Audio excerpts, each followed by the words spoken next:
আমি আমার মা বোনদেরকে বলবো, আপনারা নিজেদেরকে গুছিয়ে সাজিয়ে স্বামীর সামনে উপস্থাপন করুন। অনেক বোনেরা আছে বাইরে যাওয়ার সময় পার্লারিং করে মেকআপ করে সুন্দর জামা কাপড় পরে বাইরে যায়, আর স্বামীর সামনে আসলে বুয়ার মতো থাকে। আছে না নাই? স্বামীর সামনে পচা জামা, ছিঁড়া জামা, চুলের মধ্যে নাই সুগন্ধি, নিজেকে গুছিয়ে রাখে না, সামলে রাখে না, কাজের বুয়ার মতো নিজেকে উপস্থাপন করে স্বামীর সামনে। আর বাইরে গেলে মেকআপ করে পার্লারিং করে যায়। হওয়া দরকার ছিল উল্টা, বাইরে আপনি সাদা সিধা ভাবে যাবেন, বোরকা দিয়ে নিজেকে ঢেকে যাবেন।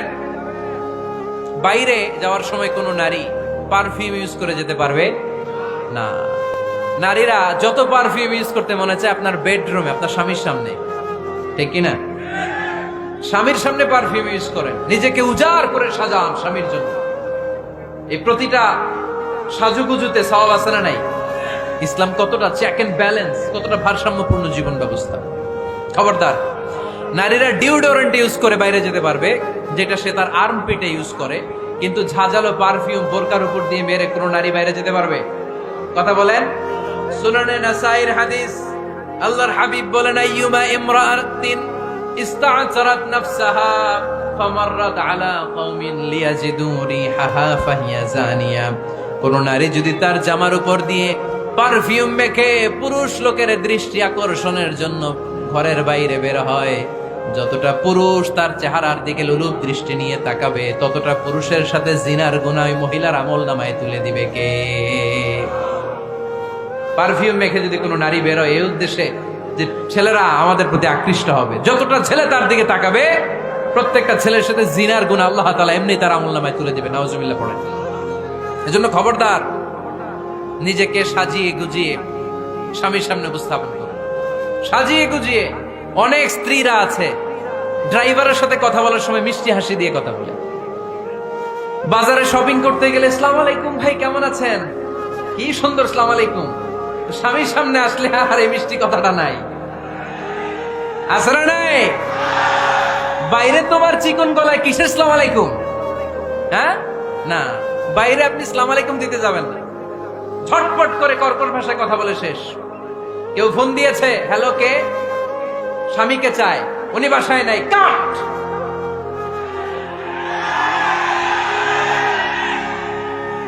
কারে চান? আপনার হাজবেন্ডের নাই, কাট, শেষ করে দিবেন।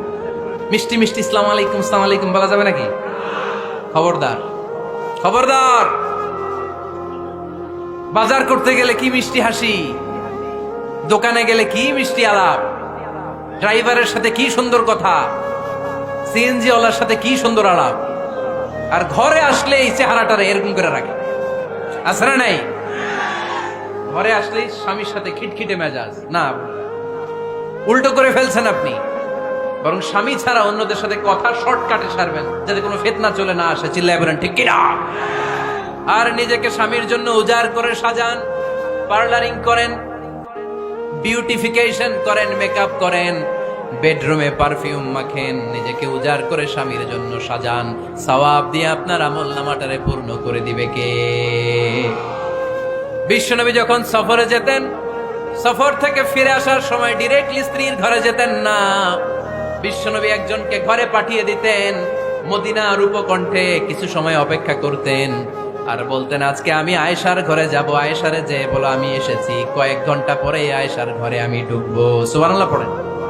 স্ত্রীকে সময় দিতেন, কারণ স্ত্রী হয়তো কাজ করে, ঘর গুছায়, ঘেমে থাকতে পারে, তাকে নিজেকে গুছানোর জন্য সময়ের দরকার আছে না নাই? লম্বা সফর শেষ করে, সেই বুখারীর হাদিস, বিশ্বনবী যখন সফর শেষ করে মদিনায় ফিরতেন, ডিরেক্টলি স্ত্রীর কাছে যেতেন না, মদিনার উপকণ্ঠে ওয়েট করতেন এবং বার্তাবাহককে পাঠাতেন, যে বলো যে আজকে আমি সফিয়ার ঘরে থাকবো। সফিয়াকে সময় দিতেন 2-1 ঘন্টা, যাতে নিজেকে সাজিয়ে নিতে পারে। সুবহানাল্লাহ পড়ো। এজন্য প্রতিটা স্ত্রীর উচিত, আমার মা বোনেরা যারা আপনার মহিলা প্যান্ডেল থেকে শুনছেন, নিজেকে উজাড় করে স্বামীর জন্য সাজান। আপনার সাজুগুজু বেগানা পুরুষদের জন্য নয়, যে পুরুষদের সাথে দেখা দেয়া জায়েজ নাই তাদের জন্য নয়, রাস্তার পুরুষের জন্য নয়। আপনার সাজুগুজু, আপনার সৌন্দর্য, আপনার বিউটি সব আল্লাহ তাআলা আপনার স্বামীর জন্য করতে বলেছে। চিল্লায় বলেন ঠিক কিনা? 10 নাম্বার দায়িত্ব, স্বামীর ক্যাপাসিটির বাইরে না যাওয়া। আপনি জানেন স্বামীর বেতন হলো 20,000, আপনি এসে বলা শুরু করছেন, পাশের ঘরের ভাবিরে দেখলাম 25,000 টাকা দামের জামদানি শাড়ি কিনছে, আমারও একটা দিবা। আছে না নাই? তো আবদারটা হইল, আবদারটা হইছে। আপনি তো জানেন আপনার স্বামীর ক্যাপাসিটি কতটুকু। আমার বোনেরা, আমার মায়েরা, খবরদার, আপনার স্বামীর ভেতরে আপনার জান্নাত, আপনার স্বামীর ভেতরে আপনার জাহান্নাম। আপনার স্বামীর মনকে খুশি রাখতে পারলে জান্নাতের দরজাগুলো আপনার জন্য খুলে দিবে কে? ক্যাপাসিটির বাইরে কিছু চাবেন না। এই 10টা স্ত্রীদের দায়িত্ব। এই 10টা পয়েন্ট যদি কোনো স্ত্রী স্বামীর জন্য এইভাবে স্যাক্রিফাইস করে করে এইভাবে আঞ্জাম দিতে পারে, এই স্ত্রীদের জন্য জান্নাতের দরজাকে খোলা রেখেছে কে? আওয়াজ করে বলতে হবে, খোলা রেখে দিয়েছেন কে?